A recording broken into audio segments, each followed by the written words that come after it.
Good morning everyone. So today, pag-uusapan natin kung paano ba i-administer ang laboratory courses during the new normal. So marami siguro sa inyo, especially yung mga science major, nagtatanong kung paano nga ba gagawin ang mga laboratory classes, especially na nasa distance learning tayo ngayon. So tingnan natin. Una, yung mga laboratory exercises natin should be written considering the available resources regardless of the type of learners. So kung ikaw man ay online learner, offline learner, or blended learner, lahat ng laboratory exercises will be written.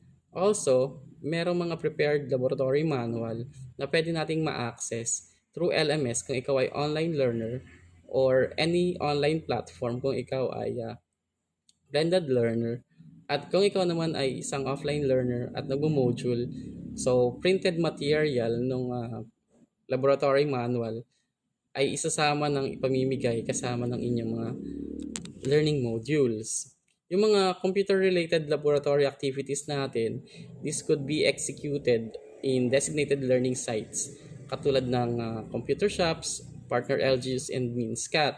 So, ang MINSCAT ay pag-tie-up sa inyong mga munisipyo kung saan meron dong isang lugar na pwede niyong puntahan kung kayo ay may mga computer-related laboratory activities.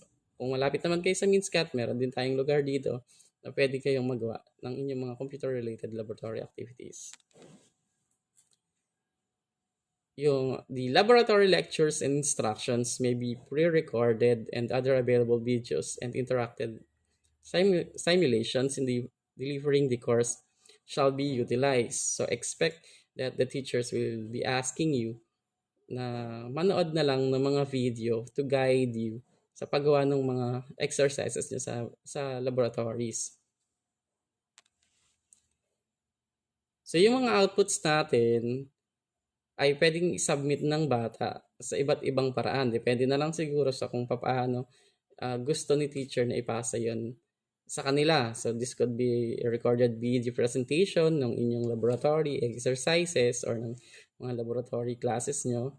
Written output, so that could be reports na, and computer-related laboratory outputs.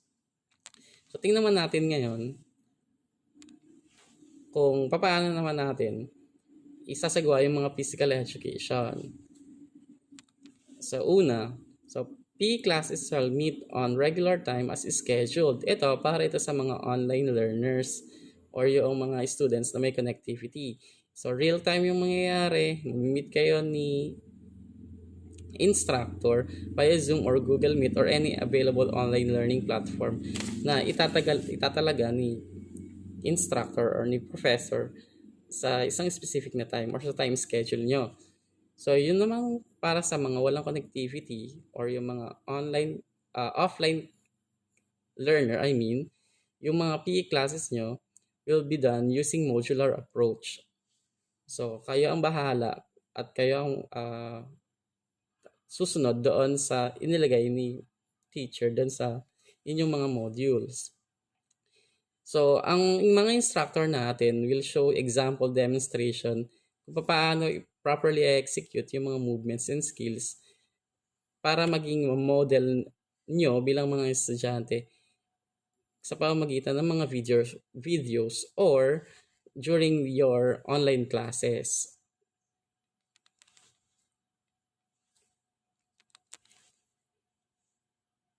So PE students will be required to perform their activities physically to improve their fitness and performance. So magpe-perform pa rin kayo kahit nasa bahay kayo or kahit nasa lugar kayo na ginagawa niyo yung classes nyo. Paano naman ito i-monitor ng teacher? So i-monitor ito ng teacher through video presentation or yung inyong mga modules. So will keep records doon sa inyong mga fitness test at sa mga iba pang mga maaring proof na kayo ay nagawa ng inyong mga performances. Ang tanong, meron bang mga exams or major exams ang PE? The answer is yes. So, ang major exams ng PE, midterm at final, ay imi-measure through written and practical performances. So kung may mga tanong ba kayo tungkol sa laboratory and PE classes, so pag-usapan natin mamaya sa open forum. Thank you.